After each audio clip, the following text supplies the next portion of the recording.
On a un taux de chômage de 19%, soit à peu près 2 fois plus que le taux de chômage traditionnel des salariés en France. 24% des salariés handicapés ont une formation supérieure au bac. Et à peu près un tiers des personnes qui sont en situation de handicap qui ont aujourd'hui un travail en France.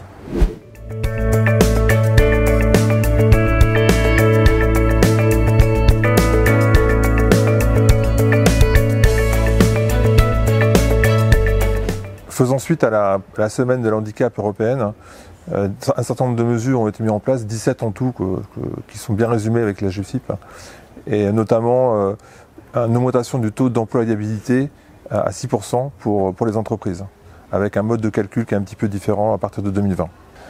L'objectif des pouvoirs publics est de faire changer le regard sur cette catégorie de salariés, notamment par rapport à la richesse que peuvent apporter leur expérience et leurs compétences pour l'entreprise.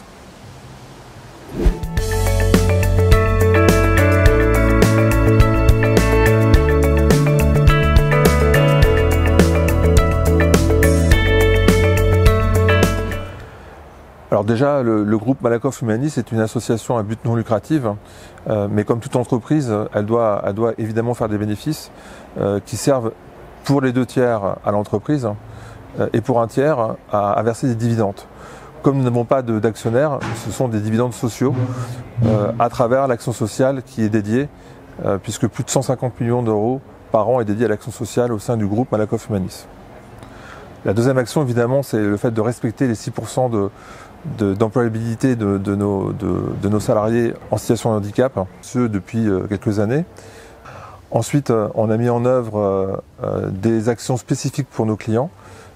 Une plateforme dédiée pour, par exemple, l'accès aux sourds et malentendants.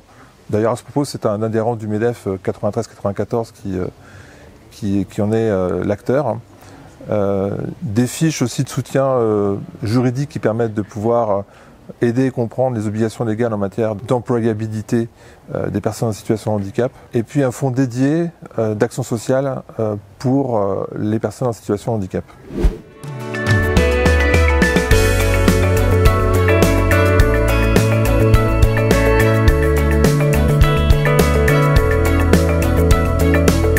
Concrètement, pendant le Covid, on a mis une action d'aide aux entreprises qui emploient des personnes en situation de handicap avec une enveloppe dédiée pour l'équipement en masque, en produit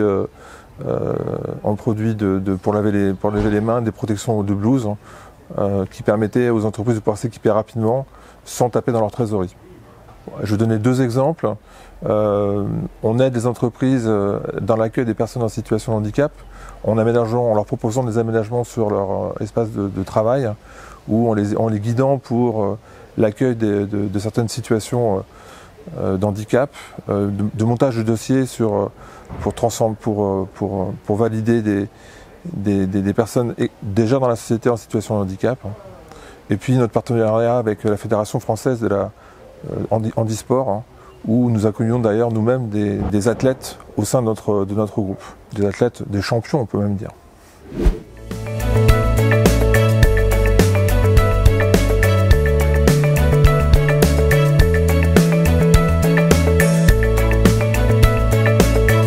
Alors oui, c'est vrai, depuis 2013, on a une fondation qui est dédiée à l'handicap, dans lequel on fait l'innovation est présente, où chaque année on met un concours pour valoriser des actions qui sont soit locales, soit nationales, en faveur des personnes handicapées.